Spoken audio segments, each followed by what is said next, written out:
Ladies and gentlemen, after 12 rounds of action, we have a split decision. Here are the score totals. Judge at ringside, Ray Danseco scores the bout 116 to 111 in favor of Errol Spence Jr. Judge at ringside, Larry Hazard Jr. scores the bout 115 to 112 in favor of Sean Porter. And judge at ringside, Steve Weisfeld sees it 116 to 111 in favor of the winner. He is now the WBC and the IBF welterweight unified champion of the world, Errol Spence Jr.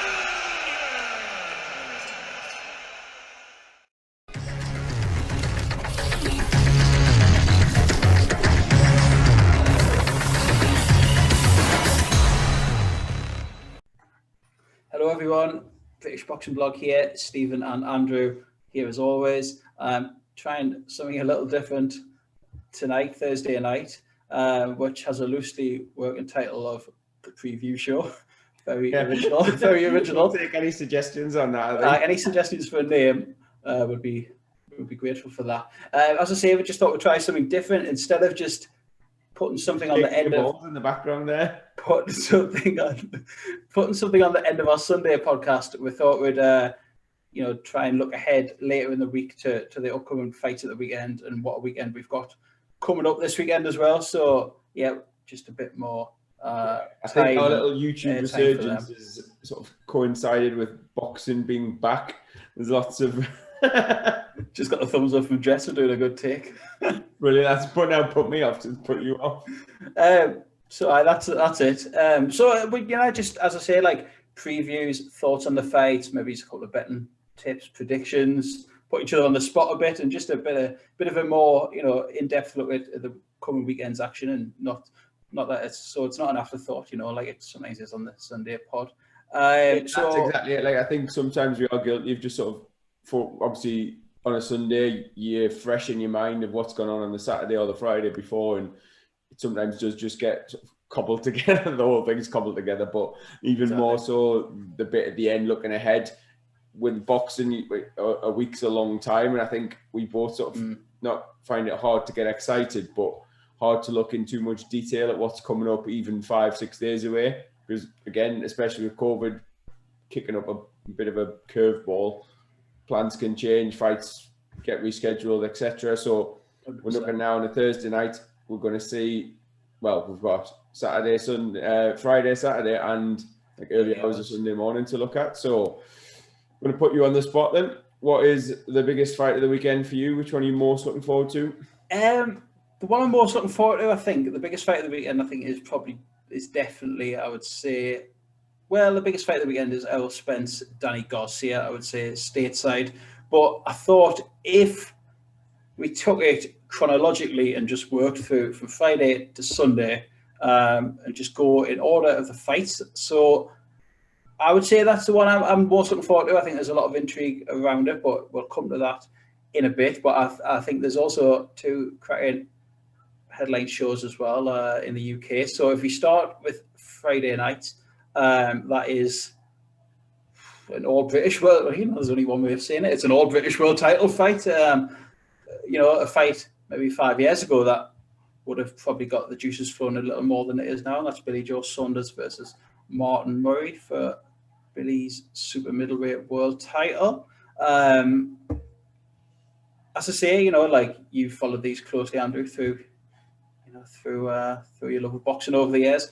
What is your thoughts on Martin Murray and Billy Joe Saunders clashing in 2020, late 2020?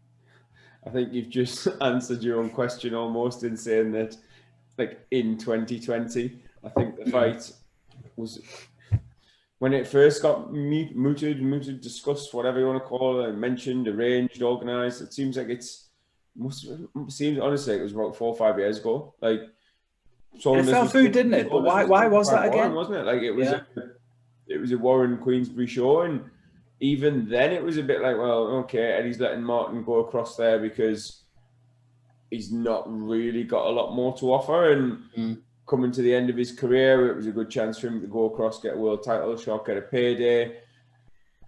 And nothing's really changed. I think this isn't just me being miserable and moaning about it. So it makes a change. Made and then got cancelled the first time or the second time, whatever it was. He was the one saying, like, oh, well, it was just going to be a tune-up. Like, it'll be an easy 12 rounds. I'll box and basically glorified sparring for Saunders and like a takeover fight, just something to get him motivated and fresh, ring rust dusted off, all the rest of the cliches ahead of like a big Canelo or Golovkin fight. And that was several years ago. Like, Murray's retired since then and come out of retirement for this fight.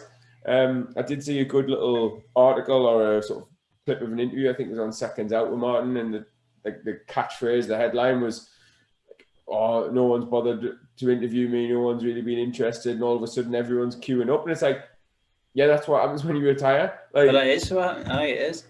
And desperately unlucky, Martin Murray, not to be able to call himself a world champion or a former world champion, because there was the much debated, controversial loss in Argentina against Sergio Martinez, and having watched that fight once at the time, never since, I've got no issue if Martin Murray had won that and brought the belt back to the UK.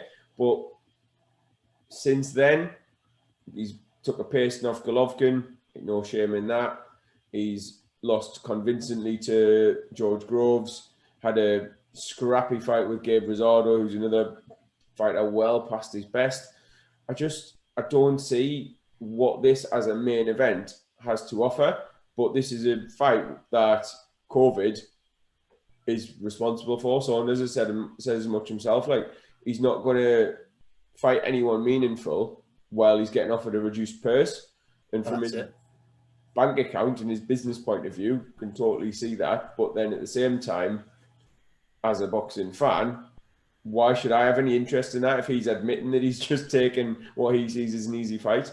I think it's probably a fight that, I guess, suits both in a way. It could be one last payday for Martin, and like you say, like, I'm not here to like slate Martin Murray. He's been a fantastic servant to British boxing over the years. He's 38 now. Like you say, he could have easily, he's been unlucky not to call himself a world champion on one or two occasions. And you think back to like you say, the Martinez fight and the Sturm fight as well. Do you know what I mean? He's been an incredible servant, Martin Murray, but 38 now. I would imagine it's going to be a step too far for him. Is it? I'm not even saying a cash out fight. He's probably surprised himself. He got the opportunity. Looking back, like you say, over the last few years of Martin Murray's career, it's been underwhelming to say the least, really. Since obviously, like you say, Groves 2016, then a few sort of like Rosado after that. But his last meaningful fight was Hassan and Dam, which he lost. He's came back with two very, very, very ordinary opponents since then, and somehow found his way into a super middle world title fight. And the reason I say it suits Billy Joe Saunders as well is because speaking of someone that hasn't had meaningful fights, he hasn't had a meaningful fight since he fought David Lemieux. Do you know what I mean? And then he's found himself as a world champion. But his box rec, his opposition, his record since Lemieux, that was December 2017. That man, that's a few 2 minutes ago. That was the fight. That was the fight when he's had a meaningful fight. That was the fight when Lemieux did that with his, Like, go on. when Lemieux swung for fresh air and he's looking out the thing, and it was quite a viral clip at the time. But you look back and it was 3 years ago. He's went through the motions since Adamu, Isufi, Caceres, but he somehow, that stadium fight at Stevenage, but the reason I say it suits him, Andrew, is because he's desperate for a fight. Like, he needs to. Time will catch up with him one day, and he'll, he needs. Is he though? Is he desperate for a big fight? Well, he makes the noise that he is. He makes the noise, right? I think if the circumstances and everything was right, then yeah, he would take that Canelo or the Golovkin fight we talked about, or like one of the big games. But like, Callum Smith's been kicking his heels all this year, and I do understand why he's going to look at that and think, well, I'm not going to take that fight if I'm not getting paid. But in 2020, in the situation, the world we live in, there's got to be a bit of compromise. There's got to be a bit of sacrifice. It seems that Saunders has gone since that Lemieux fight 3 years ago to, I'm going to have this fight, right? This is the tune-up. This is the one before the big one. I'm going to have a massive fight after this. And then for whatever reason, it just peters away. And then the next one comes along. And it's another one. Just the cobwebs off. Get me focused back. Get me timing sharp. Blah, blah, blah. The undercard of the YouTubers. That's going to get me name out there in America. How many people are going to view this? And how many new boxing fans are going to see me do the business? And then he limps into the next contest. And like the cycle just seems to go on and on. And that's not even mentioning us out of the ring. It's frustrating because of how talented he is. Like, he's absolutely one of the best pound-for-pound British boxers there is. Like, so you can gloss over the fact he's a two-weight world champion. You look at who he's fought, and especially at super middle. But in terms of skill set and boxing ability, very talented lad and very talented fighter. And that adds to the frustration that you're just seeing him pissing his way through little routine defense after defense. Do you think, obviously, you've touched on a few things there, but I guess we haven't even been into his sort of outside the ring controversy and stuff like that, and he doesn't make himself, make things easy for himself sometimes either. So it is a very frustrating. He's a frustrating man, Saunders. But I think as well, like, you can look at that one of two ways. Like, there's you can look down on it, or you can look at it as he's a bit of a character, he's a bit of a presence, and again, you might not like him, but he's controversial. He gets people talking about him.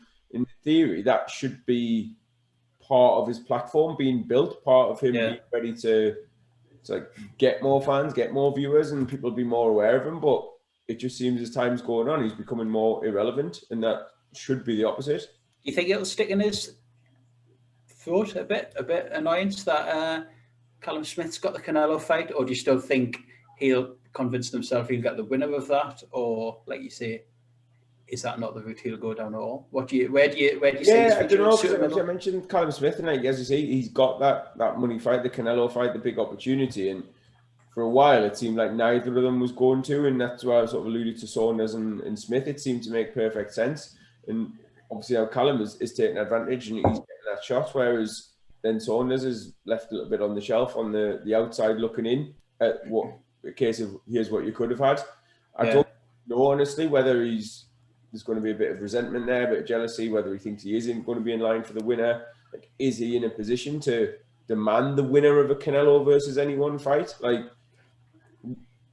based on his resume at 12 stone, the super middleweight, like 168 pounds, he hasn't done enough to stake that claim, and it's almost like becoming a bit of a Amir Khan chasing Mayweather or Kell Brook chasing Amir Khan. Like, he's making all the right noises in all the press conferences, the interviews he does. He wants that fight, but he's a very wealthy man. He's made a lot of money out of boxing, and you think, well, does he always live the life? Answer that probably no. Like, is that dedication there? Does he desperately want to be considered one of the best, or is he happy boxing for what's probably going to be, even against Murray? You're talking a few 100,000 probably. Like, can you say a decent amount of money having these easy defenses, and you've got to sort of question: is that what he wants? Is that what he's looking for in terms of boxing? And then maybe one or two big fights towards the end of his career where he can, I'm not saying cash out in a sense of get paid and lose, but rather than building that solid resume of top world-class wins, is he just happy sort of picking and choosing, dipping in and out? And you see why Matchroom and Eddie have gone for the Murray angle, and the reason I ask that is, do you think they had to go British this time? And just because like another foreign random on the slate of Billy Joe Saunders might have been a step too far for a lot of people, do you think from a casual point of view, Martin Murray's a name, not the name he was sort of 5, 6, 10 years ago, but he's still quite relevant. Do you think that's why they've done it? Like, yeah, definitely. I mean, even on the TK Golden Contract show last night, which I know we're not going to really touch on and go into, but like Barry Jones and Andy Clark at the start were talking, and they basically mentioned, obviously it was on Sky, so they were talking about Saunders and Murray, and they're saying, Murray's lost like, 4 or 5 world title fights, 4 or 5 times, whatever it may be. Like, is this going to be like 5th or 6th time lucky? I can't remember the numbers, but basically, like, he's a desperate man. He should have been world champion before. He's been wronged. He's this is his one last chance. He's coming out of retirement. His last roll of the dice. All the desperation. Like anything can happen in boxing. Yeah, like from that point of view, it's a fairly easy sell. It is an easy sell. As you say, another generic foreign opponent coming over where there's absolutely no interest. With Murray, there is a little bit of backstory that they can add, and that the word narrative always crops up in it. But like, yeah, it is, and it's obviously been fairly easy considering that he hasn't been an active boxer for him then to come in to be ranked in the top 15 in the WBO to be eligible for the title shot. It's just typical of boxing, but like, it is definitely, like, again, not saying we're insiders to the business at all, but from an inside perspective, you can 100% see why he's been wheeled out and why the match has been made.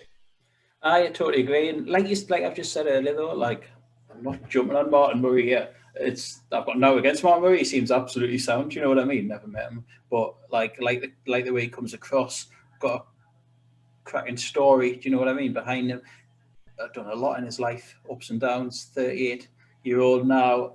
He's been in with some pretty great names. Do you know what I mean? Golovkin, Martinez. The list goes on, and so it's hard to begrudge him on that personal sort of, when you look at boxers and you think, you know what, you've put a lot into this game. Like, who are people like us to say, nah, you shouldn't get your final shot, sort of thing. But so in that regard, I wish him the best of luck. But if you're talking about the fight, can I see Martin Murray causing any problems for Billy Joe Saunders? I would very much doubt it. I think the only thing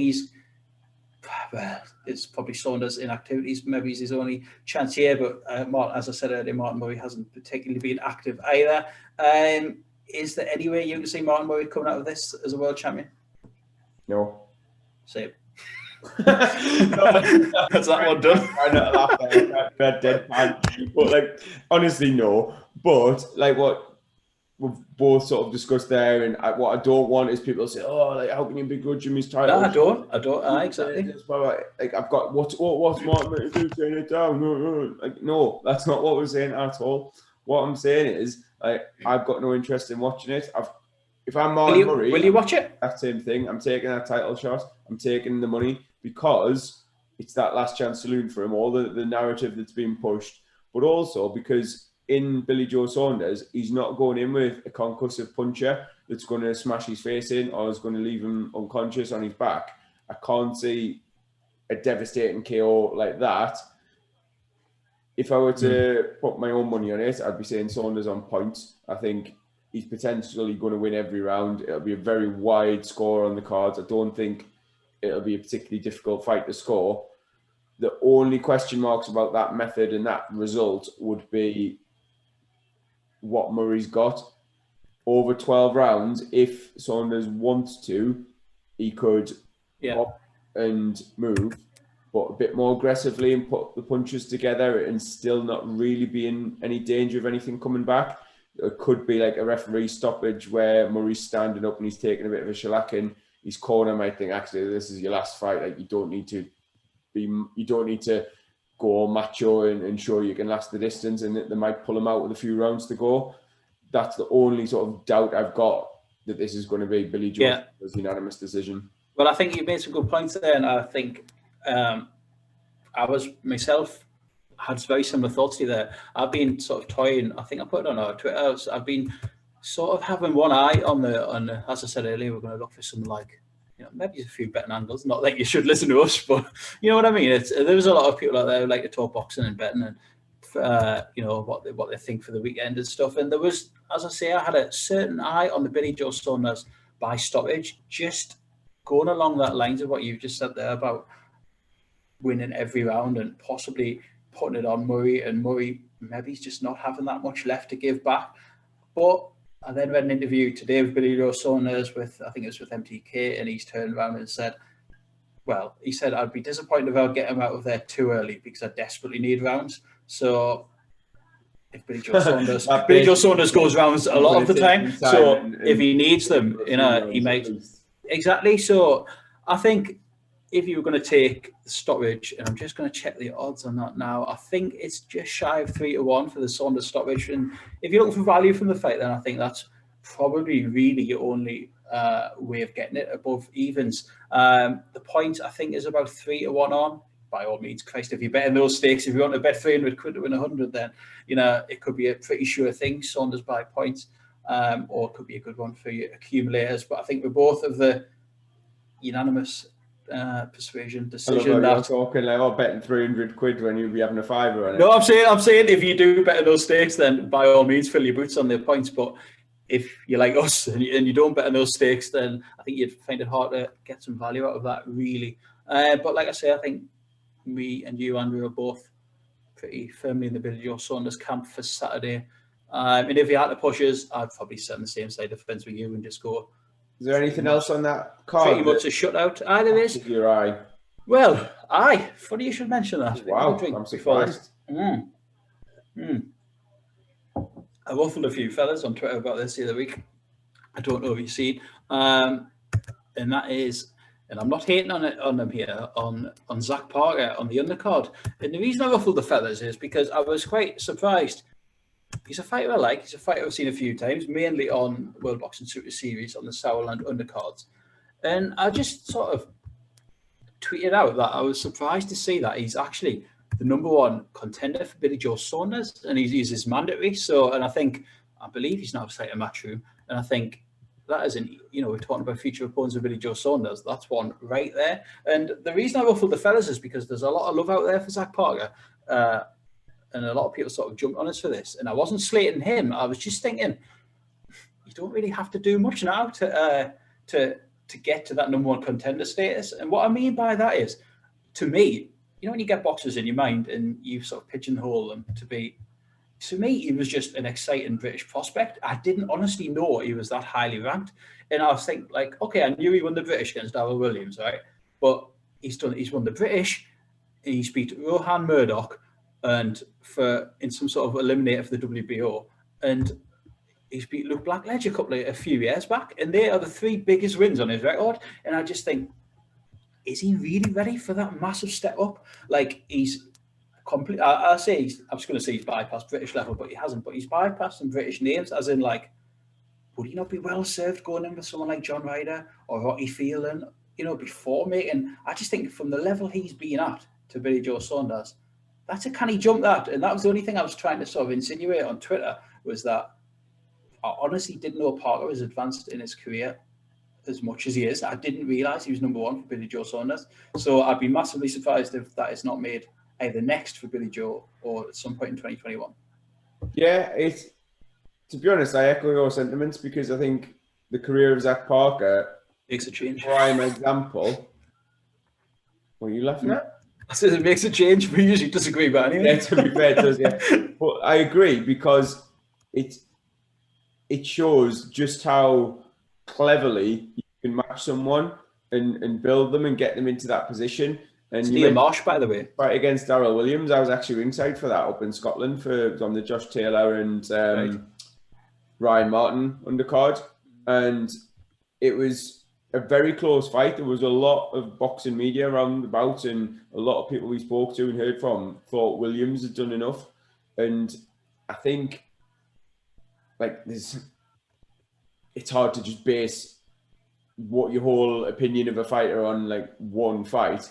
But that was one, obviously I was so very close up, and you sort of pick holes in people, and you have that impression built around that performance. Yeah. And I think the other wins you've mentioned, yeah, it's a big jump from them to world level, but it just shows that if you dedicate yourself to one particular sanctioning body and you jump through the hoops that they want to, your promoters fairly well connected with them, and, like, obviously putting the shows on, the support and the belts, paying the fees, you can again avoid British level. And obviously he hasn't done that because he's won the British title. Exactly. He won the vacant title, he hasn't defended it, and he's sort of gone on and just, like, almost what you'd say is these little tick over fights, like basically WBO Intercontinental or WBO International, whatever it may be, whatever these titles are that's on the line. And it just, again, it cements your place there. And, like, we spoke about Jack Cattrall last week, and I know there's a little bit of difference with the good example, though. It's good depth of their records, but pardon me, it's exactly the same sort of thing in that he's ranked highly with the WBO, but the other sanctioning bodies, without looking off the top of my head, won't have him anywhere near that. Like because he hasn't fought for their belts, won't consider him a number one contender or anything. And Well, that's it. It's the way to do it. It's arguably the way to go. But it is arguably, and I say that you defend the because British a few times, you're in a lot tougher fights, arguably, and this is you don't necessarily get any closer to a world ranking. This is what people were saying to me, Andrew, on Twitter, that like they were saying like it is good management. I think it's Neil Marsh that manages them. And you know, if the opportunity is going to come, be put in front of you, he's not going to turn it down. And you could argue that, all right, he loses to Billy Joe Saunders, he can then drop back down and fight the British fights. Do you know what I mean? Like, why hang around the British if you don't need to? I do get that side of it. Billy Joe Saunders fights Canelo, loses the belt, gets vacated. He's in line. I know. To me though, just off my own head, I thought he was in that position where he could be fighting, say, like a John Ryder, a Rocky Fielding, even a Lerone Richards. Do you know what I mean? Another matchroom stablemate. Like, maybe a couple more sort of seasoned domestic fights before making that big jump. But as I say, that's the direction he's going in. Direction. And to be honest, if you're talking about undercard, he's fighting Cesar Nunes tomorrow. Not a fighter I know a great deal about. Spaniard, 117, lost 2, was stopped in his last 2 meaningful fights against Edgar Berlanga, who stops everyone, to be honest with you, in the first round. No surprise there. And Vincent Fagan-Butts as well in 2019, who was quite highly touted at one point, but hasn't really delivered at one point a few years back. So Fagan-Butts now. I think, you know, he's on this undercard for a reason. You know, as I said, he's number one challenger for Billy Joe Saunders. I think he'll win, and I think he'll win well tomorrow. I think as well what you need to think about with that is, like, yeah, he's ranked number 1, but there's not any guarantee that he's going to be chucked in with Billy Joe Saunders anytime soon. No, there's not, but apart from fight a few more of these eliminators, and not necessarily the same seasoning as fighting the likes of a Rocky Fielding or John Ryder, but there's nothing from the gain. Like, he's the one, he's worked his way into that position. Ryder would be a massive risk at this point to not be any closer. And as a fan, this is where it comes back to, like, the management side of things against the fan side of things. Like, as a fan, I couldn't care less about how well he's being managed and guided towards a potential world title. I would love to see him in those meaningful fights, like those domestic fights that you think, right, I'm really interested. I could pick either side, either person here could win this. But Neil Marsh, if you're saying that's his manager, he'll turn around and say, well, actually, no, like, what's the point in me risking my world number 1 ranking to fight John Ryder when I can fight Cesar Nunes? Exactly. Maintain that ranking and establish myself as a number 1 or whatever, because there's a lot of legitimize it. There's a lot of love out there from on Twitter, and there's a lot of people who highly rate him. I was like, the replies weren't like getting slagging or anything like that or getting personal, but there's a lot of people who think he's pretty much the best kept secret still in British boxing. And one school of thought was that maybe that was the fight to make for this one, Billy Joe Saunders, Zach Parker, and not Martin Murray. So there is a lot of love out there for him. So I am looking forward to watching him properly tomorrow night, because it has been a while since I've paid much attention to him. If you want to flutter on that, I'm going off Bet365 here. He's 33-1 on to win the fight. And the method I was thinking was by stoppage, just going off Nunes's defeats that I've just mentioned, the Fagan-Butts and Berlanga. He's 5-1 on for the stoppage. Parker, again, probably best served putting in new accumulators for that one, I think. But I fully expect him to win and win well. There's one more fight on the undercard I was wanting to talk about, actually, before we move on to Saturday. There's a couple of prospects on there tomorrow. Louis Edmondson's active again. I think he's managed by Billy Joe Saunders. He was out on a recent MTK show. He's on. Shannon Courtney's making her comeback after getting beat by Rachel Ball last time out. But the other fight I want to talk about is a fighter, again, that there's a lot of love out there for him, and I'm a big fan myself. Is James Tennyson. Very exciting fighter from Northern Ireland, a fighter that I've really enjoyed watching over the years. Can definitely pack a punch. Going up against a bit of an unknown quantity tomorrow, and that's Josh O'Reilly, a 16-0 Canadian who, to be honest, I hadn't really heard of.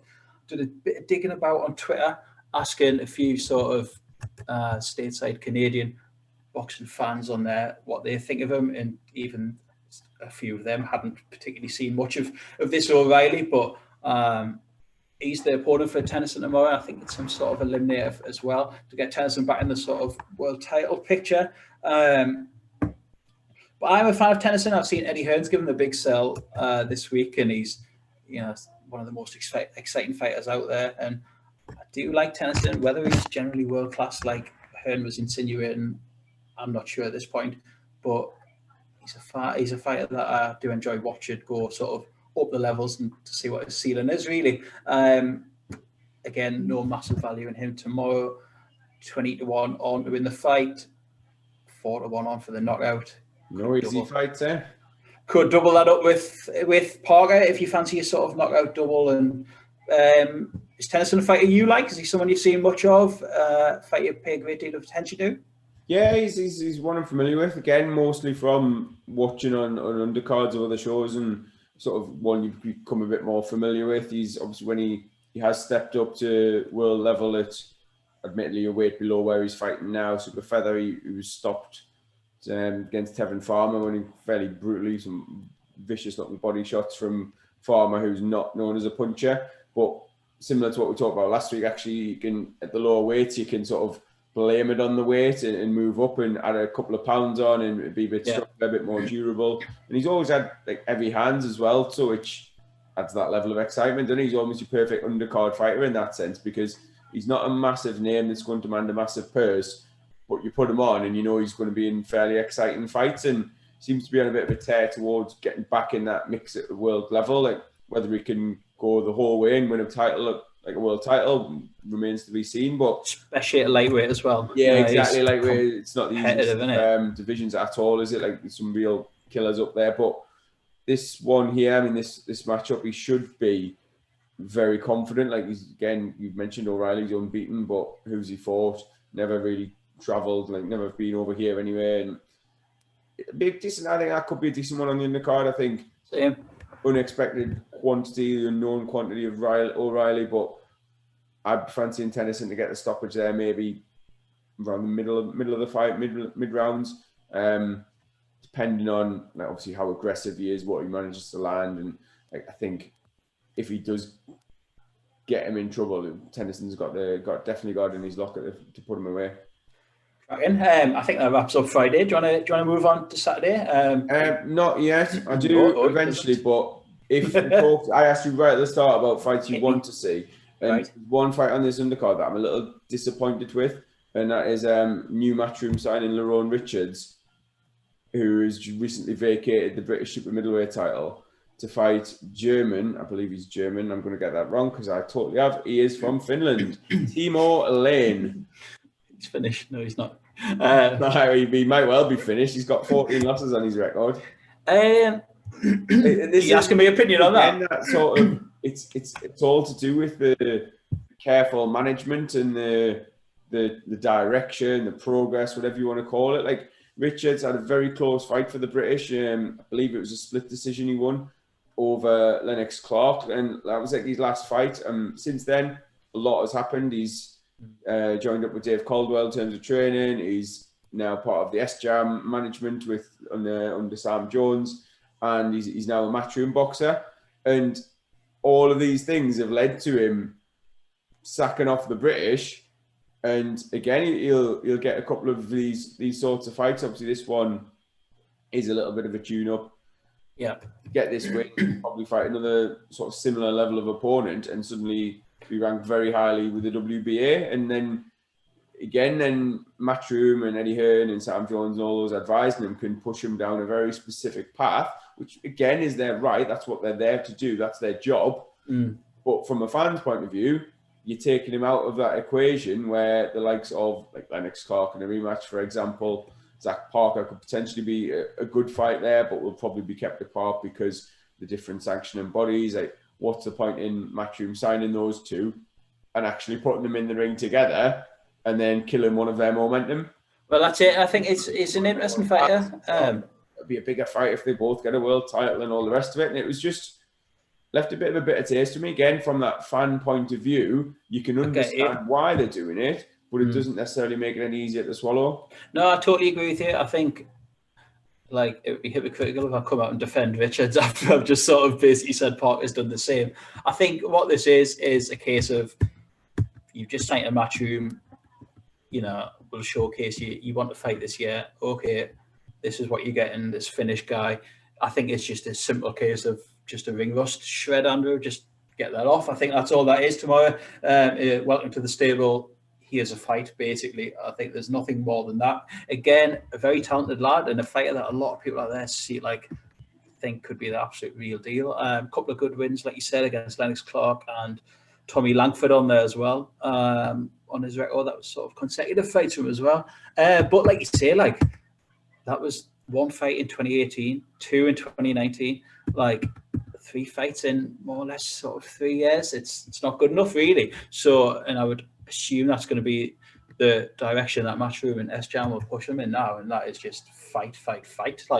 Get active. Do you know what I mean? Get fights, and if that turns up, turns into a fight with Parker or with Fielder or Ryder or Zach Shelley, who's flying again at the minute, or John Doherty or Jack Culler, you know what I mean? There's so many names at that level that he could, if he wants to be at that sort of British sort of level, either his name's there, but if he's again got different ambitions and they're going to try and maneuver him a different way, which they may well do, then it's a competitive division. You mentioned Tommy Langford there, because in 2016, and I checked this on BoxRec earlier, Tommy Langford actually stopped Timo Lane in the 7th round.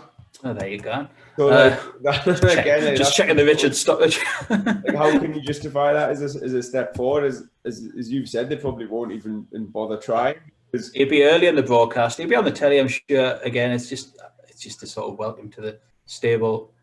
Get some rounds in fight. That's all that is. I think we'll be fair to judge him in 2021, but he just needs to stay active. That's the name of the game for him. We'll leave that there for now. Has to get fights, definitely. So from one card being headlined on Friday by should we say, underwhelming domestic clash, Saturday sees a much more tantalising proposition. Lyndon King Arthur against Anthony the Beast Yarde for Arthur's Commonwealth light heavyweight title. Hit me. Hell of a fight, this one. Hell of a fight. Love it. I've made a point before, and I've made that. I was quite proud of myself for making it on Twitter. That point was that I think there's a lot of parallels to Dubois-Joyce in that. I really think there is. I think it's like a light heavyweight version. I think, first of all, props to Frank Warren for putting them together. His 2 leading light heavyweights could have kept them apart. Matchroom haven't managed to do it with Buatsi and Callum Johnson, so fair play to Frank for doing that. In the comparisons I made to Dubois-Joyce is that there'll be people out there, if you look down prediction threads and people's takes and stuff, that'll swear by the Anthony Yarde knockout. There'll be other people out there, and I'm not trying to second guess you here, but I'm thinking like yourself, probably could fancy that more seasoned amateur background, stylish boxer of Lyndon Arthur to cause the upset, at least with the bookies anyway. So that's what I mean. Like last week was Dubois, he lost him out. People might think Yarde will do the same. There's another side of the camp that I think actually Joyce can take him into deep waters, and I think that's where the lines of thought will be going into this one. I think it's what you like, it's what you prefer from the two of them. Is it that raw brashness, wrecking ball style of Yarde's, or is it that smooth amateur boxing, stylishness of Lyndon Arthur? So that's where I drew the sort of parallels with Dubois-Joyce. I think it's a cracking fight, and like I say, good on them for making it, especially during these current times where all we seem to read about is purse cuts and no fans and all that. Like I said, Matchroom haven't managed to do it, so well done for them for taking it and making it. Cracking fight, love it. If people are hating on that fight, then I'll give up, because it's a really good fight. Hope, no, there's not. No, it's cracking. Mint, love it. Someone who does have hope, dreams are for real, 999 on Twitter, is hoping that one of us, or you, because I'm putting it to you, answers this question. 92, are the bookies massively overlooking Arthur against Yarde? And he said he's backing Arthur on points. You've almost answered that with your first statement. Do you think it's closer than that? Do you think they're a fair reflection of how the fight's going to go? Like, how do you see it going? Do you think Yarde is the favourite? Or well, you know me, last week I think Yarde is the favourite, but I think that's probably a lot of it is on that similar to Dubois, that he was folding fighters that probably weren't the best. He went in with Kovalev. He didn't do a massive deal, to be honest, apart from that one sort of surge he had in the fight. And then absolutely Kovalev. Nice. Then he sort of emptied the gas tank and did himself in. I like Yarde. I like Lyndon Arthur. The thing is, I was going to say we go back. We don't. He doesn't know who we are. But I mean, like, we've watched Lyndon Arthur sort of develop over the years from back a long time back when we used to go to the MTK sort of Manchester shows down Preston and that. I was sure he's part of like Pat Barrett's stable and fighters and that. And he's someone I do like him. I think it was one of the first fights back after lockdown where he fought Dex Spellman, a fringe sort of domestic fighter, really, Dex Spellman. And he won that well. He won it over points. Couldn't quite get Spellman out of there. And then Yarde didn't he, not long after? So exactly that. Is a direct comparison. Well, we know triangle theories don't work. It's a direct comparison a lot of fans will be making. They'll be looking and thinking, oh, well, he's won on points. He's obviously, Yarde's then gone and knocked him out. Therefore, Yarde's going to knock him out. It's fascinating, man, because you look down that record of Yarde, like I've just said there, like it's sort of the similarities to people like Dubois is scary. That the way he's been like managed by Queensberry and stuff of just flattening like puddings, really. Like people might say, no, you're being harsh on Avalant and second names like that, but I don't know. I'll have to. I know he wants a prediction. I'm going everywhere with around the fence to not give one. He's not necessarily asking for a prediction. I just think he's asking like, is it? If you want value, it's with Lyndon Arthur, 100%. I wouldn't touch Yarde in a million years at 7 or 8 to 1 on as an outright bet. Even the stoppage isn't great. So, if you want a single value bet to win that fight, then Lyndon Arthur's definitely a value. So with that, right, just obviously, I do know what you mean, so I'm not asking for me, but any listeners out there, right, you're saying you think Yarde's going to win? Yeah, I do think he will win. You won't take him at those odds, so can you explain to the layman out there why not? So it's like, this question, you think he's going to win, but why would you then not back him to win? I think he will win, right? I think it'll be a very good fight while it lasts, and I think Yarde will get to him in the second half of the fight, and I think Arthur could cause him fits until that point. I think it could be a cracking matchup. I just think the power of Yarde, and I do think Arthur can be fit, and if I remember, can be hit, and if I remember rightly, I do think Spellman might have even landed a few shots on him, and I just think Yarde might get him out of there a bit later in the fight.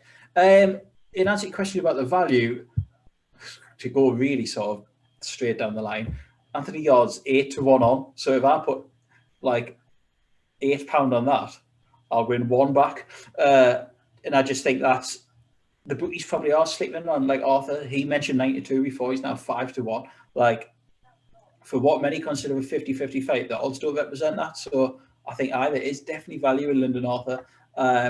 Even the Yarde stoppage with Bet365 is 4 to 11. Put 11 on to get 4 back. Like, I think if you want value, you might have to sort of look down the round betting. And like I mentioned there, say if I said second half of the fight, I'm just going to check what that is when I'm on here now. Right. Brilliant. Like a bit of dead air time. Aye. Round 7 to 12 Yarde. Excuse me. 6 to 4. So a bit better than even money. So that could be a good play for people. Well, for me, I think if I'm putting my money where my mouth's just gone, then you ought to take them out of there in the later half of the fight. That's not bad, that's just the way I think it's going to go. But I was massively, massively wrong last week with Dubois Joyce. I thought that's what Dubois would do, take him out, and I was wrong. So maybe that's just something in my psyche of boxers where I always go back to the power puncher and the big hitter. I'm not discounting Arthur's power. He's got 12 stoppages from 17, but if you want my prediction and my preference, it is for Yarde. How about yourself? How do you see it going? I think if Yarde is going to stop him, it will be late on. And that was essentially what I'd gone with for Joe Joyce last week, that if he was going to win, he would have to, not necessarily have to stop him, but at heavyweight, I think there's a good chance he would. And again, that second half of the fight was what sort of tempted me and what interested me. So I think if I was to tip Yarde, if I was to sit on the fence a little bit, it's either going to be Yarde late or Arthur on point. I think I agree. Yarde again has got a lot of power ups. That's his main attribute. He's big, he's strong, he's in very good physical aesthetic shape. He looks the part anyway. But I think what's funny about that? Is he? No, I'm saying he is Dubois. If you want to parallel, yeah, this is the thing. Like you could just replace him one name with another. Like, definitely. The parallels are like even scary. after last week, there's been a few more parallels in that Yarde and Dubois have been like the future of BT. They've been the main poster boys for BT boxing. Imagine he gets beat. When they both stepped up, they both got beat, to be brutally honest. But Yarde, hopefully for his sake, has learned from the Kovalev fight. He's learned that maybe he didn't have enough in the gas tank to put it on him for that round, and that ended up costing him not necessarily the fight because he was losing the fight anyway, but it cost him the chance of maybe lasting a bit longer. Maybe if he'd measured himself a bit more, he could have won more rounds in the fight and stopped him later on than he attempted to.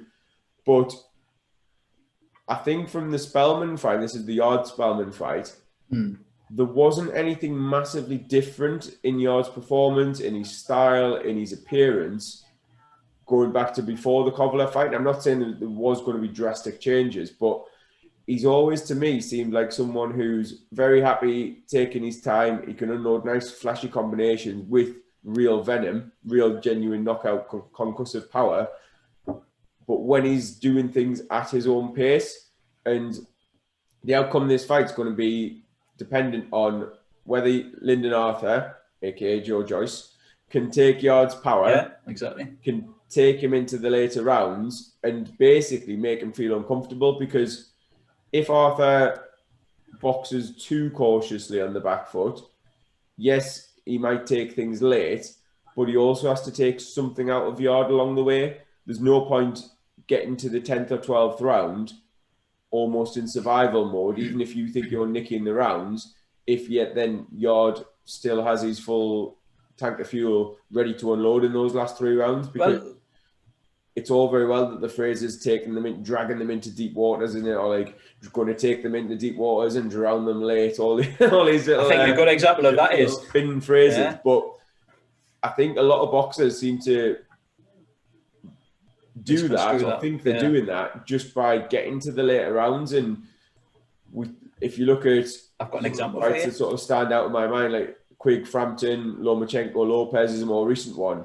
You've got one fighter whose seemingly game plan is just to concede a lot of the early rounds, and if you do that against Yarde and you don't pressure him, you don't force him to work at a pace he's not comfortable with, he'll get into a very comfortable rhythm and eventually will land on you.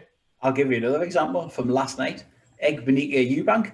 Egbenike was in there, hanging in there, but did absolutely nout until the 10th round and thought, oh shit, I'm going to have to put this on him now. Like, maybe he thought he was doing all right or what, but he just didn't turn up for that fight. And this is it. And if there were so Arthur can't afford to do that. Some sort of request a bet boxing special for Arthur to be up on the cards at halfway, I think that could be a fairly safe bet. I think he could get off to a decent start, get into his rhythm. You want to try and ask that? Nick rounds, but not really do much damage. And you said it yourself, he's got enough power. So hopefully, from his point of view, he does cause enough damage. He lands his shots accurately, hard. He hopefully, again, like for him, manages to sustain a bit of pressure and Yarde sustains a bit of damage as a result. And then that dynamic of the second half of the fight changes completely. It is a funny one, like, just to wrap up on that fight, but like, Yarde's coming into it as the sort of reputational like puncher, but you're talking about a guy in Arthur who's got 12 stoppages from 17 on his record. So I thought the lad can dig. The lad can dig. I thought he did too much, too clean, and too hard. And I think he did that. Apart from the too hard, he never really planted his feet in that fight. He seemed to be happy to get the points win and deserved it. Like there was never any doubt. And I think from pure boxing skill point of view, he could do similar to Yarde. He could, like as I say, Yarde doesn't sustain a high tempo. He lets his hands go occasionally, but he doesn't do it for 2.5 to 3 minutes of every round. There'll be times where there's not a lot happening, and that's where Arthur's got to make a count for him and try and bank those rounds. If it was a mean uppercut, Lyndon Arthur. I noticed that in the Spellman fight. Just keep an eye out for his uppercuts. Fantastic. So come on then, quick fight prediction. I'm going to go Yarde stoppage between 7. Well, in the second half of the fight. I'll not give you specific rounds, but Yarde late stoppage. I'll go. Arthur points. There we go. It wouldn't be us if we didn't. That's a great story. To be honest, when it first got announced, that was my pick, and then over the weeks and stuff, I thought, Yarde, like there was something there, that X factor about him. You can't really put your finger on it. But then the more I've sort of thought about how the fight's going to go and tried to play it out in my head, I think Arthur is going to withstand him. I don't think there'll be a lot in it. I'm not picking it as confidently as I picked Joe Joyce the other week. Yeah, I don't think he'll stop Yarde unless unless he lands the jab for 12 rounds and shuts his eye and causes him to quit. Aye. Nothing much stands out on that undercard. I think it doesn't, apart from similar to last week. I think is when they've obviously matched the two flagship fighters, the two main guys, and maybe the undercard sort of suffers a bit. You have got everyone's favourite prospect on there, Dennis McCann, going up against Pedro Matos, who Sonny Edwards stopped not long ago, and I think the fight you're going to mention is Michael Ramboleta versus Chris Bork. No, you're wrong. I'm wrong. Tell me about that one. I will tell you about that one. Again, another fighter that you're familiar with from, probably the early days since we started this, 2015-16, where we probably spent too many Saturday nights for good in Preston Guildhall at the M2K Manchester shows, and that's Michael Ramboleta, a boxer with a fascinating story from South Africa, very talented fighter in South Africa as well. Moved over here, but it never really worked out for him when he first moved over. He didn't get the breaks, didn't get the opportunities. He had to sort of go on the road as an away fighter, and his record, basically, he's got a 50-50 record. I think it's something like won 18, lost 17, but that sort of doesn't do him justice as to the quality of boxer he is. He's actually a really good fighter, and I think since he's became the home fighter and he's signed for, he's went with Johnny Roy down in MTK, wasn't he, Manchester? He's got the opportunities, and the opportunities that came his way. He put together a good series of wins, and now he has the biggest sort of opportunity, but also biggest test of his career today, and that's against Chris Bork, who I've watched before, who I watched last time out. He beat a friend of our sort of channel, social media, and that's Ramez Mahmoud. He beat him, and he looked quite good beating him as well. Highly talented fighter, Chris Bork, good amateur, I believe, as well. I think it's 5 stoppages from 7, and he does go into it as favourite against Ramboleta, who, a bit like Martin Murray, I think he's well into his 30s now, but has that against him, that Martin Murray, that like inspiring backstory, grown up in South Africa, hasn't done things the easy way, came over here to sort of form a better life for himself, and he's got a big fight here against Chris Bork. As I say, I liked what I saw from Bork the last time, and I will favour him to win it. But a fight I'm looking forward to all the same, mainly because of the Ramboleta angle and the backstory and everything I know about him, and sort of, I'm pleased to see him get his chance on such a stage. Yeah, the fight I was going to talk about is one that was on the card and is no longer happening. It was Willie Hutchinson against Lennox Clark, which was meant to be for the British and Commonwealth super middleweight title. Why is that filter? Vacated by Lerone Richards. Any reason? That was what sparked my disappointment. Seeing them two going at it, I was like, that's a cracking fight. Richards is, like, again, sort of swerved that whole situation. But unfortunately, Hutchinson is at the pull out with the flu. I don't believe it's COVID-19 related. But, like, that would have been a one to add real depth to that card. And again, it's not like the be all and end all, as you say, that the undercard sort of has suffered as a result, but that potentially then you've got sort of 2 fights there for sort of Commonwealth or British level fights. Just adds that extra depth to it, a bit of interest for us. But unfortunately, it's fallen by the wayside as of so many fights recently. I think that's what probably last week lacked, just that one. You know, you were critical of the undercard. If the main event does it for you, then great. But maybe that one fight, sort of flagship fight, just to get your teeth into before the main event, and it probably does this week as well. But as I say, Ramboleta walk is decent. I think for anyone who doesn't know those two, that will be a good fight. It'll be a surprising one to many, just how good that turns out to be. But actually, Ian Hutchinson, big fan of his as well. Like, a talented fighter as well. Really good. Again, adds to that very intriguing mix of like a super middle in this country. So I think there's some cracking fights to be made next year with that. But yeah, looking forward to all the same Saturday night. Sweet. And then moving on even later. So Saturday night, Sunday morning, the big one. I've got a question to ask you about this one. Well, I've got one for you as well from the same guy on Twitter, but go for it. Simplistically, right, and we're going to talk Errol Spence Jr., Danny Garcia now, right? Cut out everything about this fight, right? Is the one question, does this boil down to, is Spence going to be the same fighter post-car crash? Is that entirely what this fight comes down to now?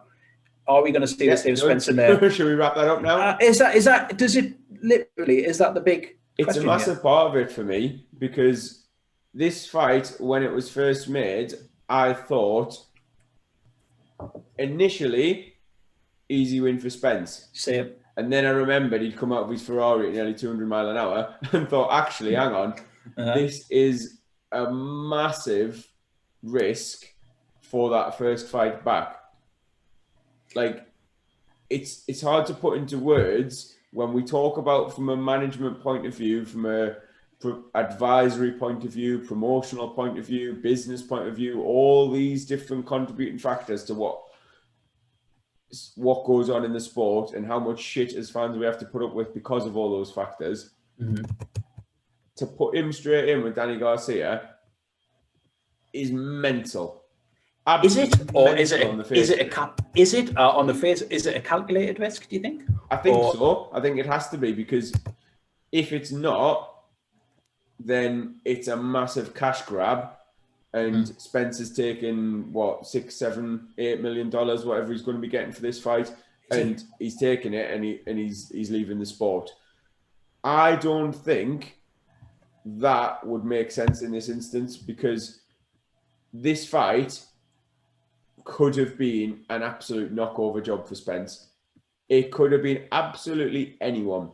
And they could have had him headlining a show and paid him a decent amount of change, and then gone on and fought somebody else for the big money and made even more. Like, no one, even the most ardent Terence Crawford fan who loved to shit on Errol Spence, would have begrudged him an easy comeback after that, especially so soon. It's like, it's only been about a year or something since he's had his face reconstructed and God knows what else. Like, if he'd come back against an absolute no mark and blasted him out in 2 rounds, you'd be like, oh, well, he's back, brilliant. We know he's still got it, etc., etc. But to come back in against someone who is as experienced, is as capable as Danny Garcia, you're talking 2-weight world champion, someone who's only lost to other top fighters in the division, very, very close points losses to Keith Thurman and Sean Porter. He's got some fantastic names on his own record, carries a good left hook, decent enough power, you know what I mean? He's not a good name where there's no physical threat. Like we talked about Saunders and Murray, and there not being a massive chance of that like one-punch knockout. If Spence isn't fully right and Garcia catches him with a left hook, he'd knock him out. Could be good night. Like, it could be absolutely done. Could scramble his senses, could drop him there and then. Like, it's a big risk. It's a huge risk, and I think the calculation comes with obviously what they've seen in terms of Spence's recovery. Now, getting himself in shape is one thing, because I think he'll be in fantastic shape. He always is on the scales, looks in good nick. He's a huge welterweight, which I'll talk about a little bit when I'm breaking down how I see the fight going. He'll be in fantastic. He look great. He'll be in fantastic shape physically, but there's a big difference between putting the odds in the gym and looking good than whether he will hold up physically in the ring. How will he react? How will his body react and his face react to taking shots? And mentally, how will he react to being put in a position where he's potentially getting roughed up, getting pushed, pulled? Like, if I'm Garcia, I'm wanting to make this an absolute dogfight, like a scrap. Get stuck in. Do you think there's a bit of the Spence camp that think they're fighting one of yesterday's men in Garcia. I was surprised to check just before that Garcia is only 32. I did think he was older, just because I put him in that generation of your Khans and those fighters, like yesterday's fighters. And I think, is there a bit of that they think? I think he is. I think we can catch him on the downward slope. I think he is probably on the decline. I think, to be totally honest, his best years were at 140 below welterweight. Like, talking then, like the win over Khan. Not long after that, he beat Lucas Matisse. Like, on points, that was a fight that a lot of people were tipping Matisse to win by knockout and smash Garcia. And Garcia's not all that. And what Garcia has done consistently well over the years is defied his critics. He doesn't look anything special. He's not got lightning fast hands. He's not got the best footwork. He's got that left hook, though, hasn't he? Even at welterweight, carried up that devastating power. He doesn't look like, he's not a knockout artist at 147. But again, he's mixed it with the best and he's come off fairly well. I think they'll have looked at it. There's an element of that, picking him at the right time. Yeah. I think stylistically, it's a good fight for Spence because Garcia isn't naturally the type to come forward and bull rush him like a Sean Porter, who obviously they have in common as an opponent. He's not really the type who, again, will push that high pace like we were talking about with Yarde and Arthur. He's not going to come forward and look to land hundreds of punches and just keep working and mauling him and put Spence under that pressure. Garcia likes to take his time. We mentioned he's not the quickest, which could play into Spence's hand. Like, if Spence is anywhere near what he was, he wins this for me fairly wide. I don't think he'll stop him. I think he's got the size advantage, Spence. He's got the strength. But more importantly, he's got the skill. And a lot of people look at the fight against Mikey Garcia and say that was Spence's chance to absolutely smash a smaller man to bits. But I think because Spence is so big and so strong and such a physical specimen, there's people saying he should be up at middleweight, never mind junior middleweight and welterweight. But I think he often gets underrated in terms of just how good he is and how skillful he can be, but also how mentally strong he is. I think, and I'm not just talking about coming back here. If you look back at the Kell Brook fight, he was losing that fight for many. It was a very close fight, away from home, in hostile territory. And he stuck to his game plan. He adapted. He stayed calm. He stayed composed under all that pressure and turned in a fantastic performance and got the deserved stoppage. I do hope it's the old Spence for his sake and for boxing's sake, really, because I think he's a superstar and he's a genuinely elite fighter. And I won't get into the whole. I just hope he does fight Crawford, but that's not the point of what I'm getting at here. I just hope for his sake that he has fully recovered and we see the best of him on Saturday night, because boxing needs class acts like him, and he's a hell of a fighter. And I just think it's fascinating to see what he will bring on Saturday. You look down his resume, like Porter, Garcia, Peterson, Brook, even Bundu before that. He's got some good names on there, and he's still not even relatively old. What is he, 26, Spence? No, he's 30. He's 30, actually. That's it. He's Older 30. late 20s. I got that one wrong. Yeah, so he's I hope he comes back thinking he hasn't got that much time, and I don't want to spend any time really talking about the Spence Crawford fight. If it gets made, I'll talk about it all night. Of the welterweights, it's the fight that has to be made. But for this comeback, and as the Garcia fight, we talk about the Danny Garcia fight. It's one that's going to give Spence a lot of boxes to check. I've talked about physically, is his body going to stand up to the pressure and not necessarily the constant pressure, but just the pressure of being in a 12-round fight against a world-class opponent? Is Will going to stand up? If he does have to weather a bit of a storm, is he going to grit down and have that confidence, that belief in himself and in his body that he's going to be able to pull through and do it again? And I think his timing, his reflexes, his reactions, that's going to be a big impact. I don't think it's going to be the big impact that it could have been, considering his circumstances because of COVID in 2020. Garcia's not fought recently, particularly. No. So the fact that there's been a huge break in boxing for everyone is probably benefited Spence. It's given him, not necessarily giving him more time, but it's given his opponents less time. So that maybe evens the playing field on that front a little bit. And I think it'd be a hell of a statement, even if Spence hadn't had the car crash, if he comes out and smashes Garcia to bits. Like, 3-1. Statement win. No one stopped him before. As I say, he's only lost close fights. It'll be wow, like a genuine wow moment going into 2021. 3-1 if you fancy that, Andrew. That's the thing. No. I really don't. I think Spence is winning on points. That's my prediction. I think. Yeah, that's a nice bet. That it could fall flat, to be honest, in the sense of they both like to take their time with their work, and they're both tough enough to withstand serious pressure. So it could catch fire. I hope it does. I hope it turns into a class fight. Like, I'll be watching it over the weekend.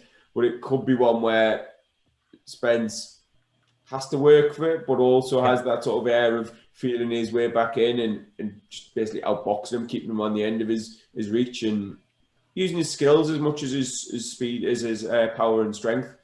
4-6 for the Spence stoppage. I think that's a hell of a play. That if you wanted to have a good little bet on that fight, I think that's great. No, for the Spence decision, sorry, I really do like that. If you're really hunting for what you said about Garcia making it into a bit of a dogfight and bringing in those left hooks, and you think he's got a chance of stopping a Spence that maybe isn't back to his best, then 8-1 for the Danny Garcia stoppage. I reckon a few people might cover that. But like you say, I just want to echo what you've just said, really. You've got to commend him for coming back against the Garcia. He could have had a pushover. He could have had a tune-up fight. He could have, he's got every excuse in the world after that car crash. So fair play to him for that. And I think by the end of that fight and the early hours of our time on Saturday, I think we'll answer. There'll be a lot of questions that have been answered to where Spence is, where Spence goes next. Does he have a future in the sport? Is he as good as ever? I think we'll know a lot about the future direction of Spence by the end of that. So massively intriguing. I do like what you said there about Spence points. It's listed as being on both Premier Sports and Box Nation over here. I don't know if they've got some sort of link up or partnership or something, but both broadcasters are advertising it. So it is available to UK fight fans if anyone wants to watch that, both subscription channels, mine. But it's a shame it's not on the big two, either of the big two, but it is what it is these days. I don't expect anything. Viva Box Nation. Aye. Get in. It's part of my BT package, so I'll be on that. Good lad. So looking forward to that, and it rounds off a really decent weekend and kicks December into some cracking action. There's some really good fights coming up this month, but I think for now and for this week, that's it. Come on, quick fire questions. What is your one big boxing bet of the weekend? What is your safest houses? Your big boxing tip? The nap. The nap. What's your boxing nap? Hit me. See, it's right. I will hit you, and this isn't going to be particularly quick. I've got my answer, but I just want to qualify it a little bit. With boxing, it's very, very hard to find the value. It's that elusive V word, isn't it? We're always talking about it. We're always saying, "Oh, we could go with this. You could go with that." Like, ultimately, if you don't think something's going to happen, then you're not going to find a lot of value in it. If that makes sense. Yeah. Like, regardless of the odds, I think with the Saunders-Murray fight, obviously Saunders to win. Like, we don't see how that doesn't happen. Agreed. But you're going to have to stake huge sums of money to get anything back from that. So, like, I would be saying Billy Joe Saunders on points. Same. If you can even get the specific outcome, Billy Joe Saunders on unanimous decision. I think you can. I don't see it being remotely close. I think mine is what you've just said there about, I really like that play, what you said there about Spence-Garcia. I think Spence points. I've talked you into it.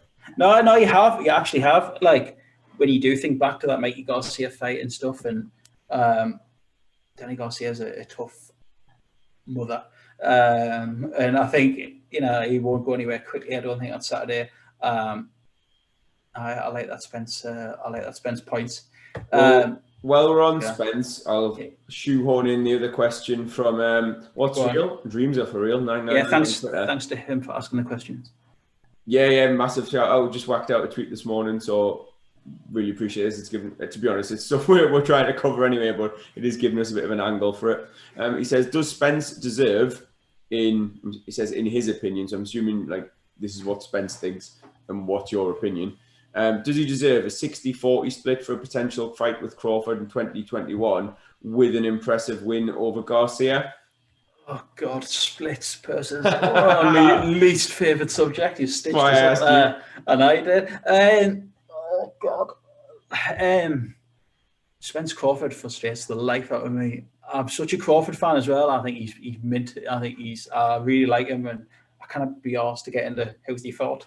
I just really like watching him. I think he's a brutal, lethal little wrecking machine. I'm a huge fan. I'm a huge fan of Spence. It has to be made. It's a brilliant fight, but not every fight always gets made when it should, especially at 147. Splits. I'm just, the older I get, as I've mentioned to people who listen to this, or just you, if you're the only one that hears us say this, but I care less for that side of it these days. I really do. Splits and purses and all of that, just, there's very little for us. The way my relationship is with boxing now is I have to just, in case, to stop us going like massively off the sport and getting bogged down by every minor detail, I just have to concentrate on the here and now and the fights that have been made. I think that's the easiest way for me to keep loving boxing. And I know that's probably the coward's way out, and hardcore fans will probably slate us for that. But honestly, I'd rather talk about Rambaleta Bork than I would purse splits. And I'm not saying that's a bad question. I totally get it. And like A sides and B sides and that, just sort it out and just do it. Do you know what I mean? And honestly, I appreciate the question. I appreciate him asking it. And it's not a bad question. And people do care for the business side. I get that. And you can argue you have to care for the business side because that's what boxing is, and that's what keeps the sport alive, and that's how the fights get made. And I get that. But for me, I just like to concentrate on what's under my nose rather than you can drive yourself mad. You know, we could sit here for 3 hours and talk about Joshua Fury and blah, blah, blah, venues and arenas and purses and who's funding what, and you to get you where. Do you know what I mean? I don't know exactly what you mean. Yeah, you've asked a couple of times there as part of that little answer, but I think, to be honest, I'm leaning with you on that one. In response to the question, a bit more of a direct answer, I don't think either of them massively stand out as deserving a bigger split. You can make arguments for both, like Crawford's won belts in more weight classes, Spence apparently draws more, and ultimately it is going to come down to who sells more tickets, who does this. I know who's the more attractive proposition, really, who makes the most money. And I know Bob Arum said that, like, Crawford, when he's not fighting in Omaha, his hometown, like, he doesn't draw massively, doesn't make big money. Bob Arum, Top Rank, apparently made a loss on the Brook fight with what they had to pay Crawford. And obviously that sort of stuff, that's what dictates the splits. And no amount of debate on Twitter or whatever other platform between fans is really going to alter that. For me, they're both fairly at a similar level. I rank them both 1 and 2, however, whichever order. Same. Make a case for both meant to be number one, make a case for both meant to be worse off than the other. I think let them fight, like let them get it on at 50-50. And if you want, then put, well, the winner gets 60-40 or whatever, like whatever clauses and stuff you want to put in, just get that fight made. I just want to see it. On the flip side, I think, and I've got a theory why fans care so much or appear to care so much about purse splits and negotiations and venue and who's the A side, who's the B side, all of that. It's because it separates them from the more casual fan who doesn't necessarily care. Like, if you show you've got a bit of an understanding of how boxing works and the inner workings of it, the intricacies that your average fan isn't apparently privy to, it almost is like a little badge of honor, and then it makes you appear more knowledgeable as a fan of the sport. And I think Eddie Hearn in particular, but other promoters and other people, interviewees as well, know this, and they drop these little feeds into the IFL interviews or to the boxing social interviews, whoever them are getting it, into the BBB interviews, and they drop these little nuggets of information in to almost convince the fans that, oh, you're getting something free here, you're getting something for nothing. You're watching this interview, you're getting a little bit of information that, oh, Deontay Wilder turned this amount down, and then they just go off and run with it and use it to try and sort of exaggerate, or not even exaggerate, really, just to try and show their boosted knowledge of the sport. And oh, well, yeah, you're saying, oh, you think they should just fight and get it on, do you? Oh, I do. What about this? What about this guy? He's earned this much for his last fight, so he should earn definitely twice as much for this fight. And again, like, you're not their accountant. You don't gain anything from what they earn. For me, if there's millions and millions of pounds in the pot, Spence and Crawford both deserve a fair share of that. So I think it also comes from obviously not as simple as that. It never will be. It probably never has been. But for me, watching, and the same as you, I'd rather not sit and discuss it. I'd rather sit and discuss the actual boxing and what's going on in the ring. I think great points there. I totally agree with that. And I think a lot of it probably comes from the American side of sport as well. Like, obviously making the purse splits public for certain fights in certain like states and regulations and stuff. You know, pay-per-view buys have been made public since for years and years and years. Do you know what I mean? Like, it's that financial side's sort of readily available from the US side, and then you go through the Mayweather era, and it was all A sides and B sides and who made what. You know what I mean? In boxing, like, I don't know of any other sport that releases its pay-per-view figures and all that. Not that many sports have pay-per-views, but you know what I mean? Like, it's all, there is definitely an interest there in the numbers side of it. And, oh, how many of Joshua Pulev doing? Blah, blah, blah. Like, so it is, you do get access. You get access to boxing. PT over here as well, doesn't it? The different networks over there. And you get access. You get access to boxing, like, more. Probably you get more access to boxing than you do any other sport. Like, do you know what I mean? For example, I couldn't rock up at St James's Park to a Newcastle United press conference, stick my camera in Matt Ritchie's face and be like, "Hello, Matt, it's Stephen from NUFC TV." Do you know what I mean? And like, with boxing, you get work for NUFC no, but you get that access, and like you say, like, you know what I mean. But like NUFC 360 can't do that, for example. Like, you get that access to figures and people like, you know, Adam Smith, Eddie Hearn, any of those people that, like, so it's like you said, it's always leaked out there, and it's always sort of part of the fans' discussion. And I guess that's because boxing bears its soul for everyone to get involved in that. So in answer to his question, like you said, if the money's there, give them a bit each and just try and make it for 2021. If Spence comes through Saturday night, that's intact anyway. When all's said and done, this is a good example of it. Like, I know he did say, like, if he does win in style, but we've just said there's a whole raft of possibilities and possible outcomes for that fight on Saturday/Sunday. So you see what happens after that, and then get to the negotiating table. Bye. Looking forward to that. Everything starts tomorrow night with Saunders-Murray. It'll only be a few days, and we're having the review podcast, a little recap of all the action. Hopefully, got some good special guests coming up soon, as well as just me and you. We won't say too many names in case they don't happen. But definitely, I will not name any names, but you definitely want to be tuning in on Sunday. Try and work behind the scenes, trying to get some guests. A little bit of a revamp for British boxing blog. YouTube.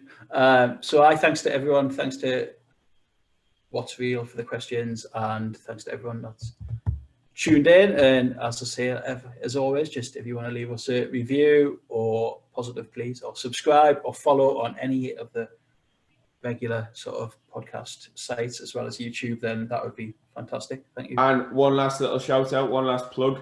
Anyone who knows us knows we don't often ask for anything.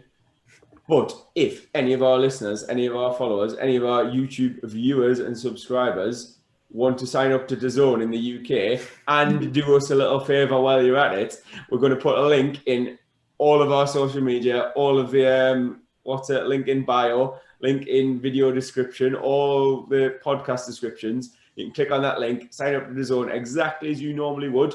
It's not taking anything else out of your pocket, but it's putting a tiny little bit into ours. We would massively appreciate that. And then you get better prizes and round for pound. So, I would say that sarcastically, that's true. More money we get, we'll put better prizes in round for pound. That is a big promise. Exactly that. The round continues as well, doesn't it, this weekend? It's the final round. Yeah, so we've got Saunders-Murray, I think, is part of it, and Yarde Arthur isn't, because that wasn't finalised when we sorted it. But Spence-Garcia is the last fight of round 11.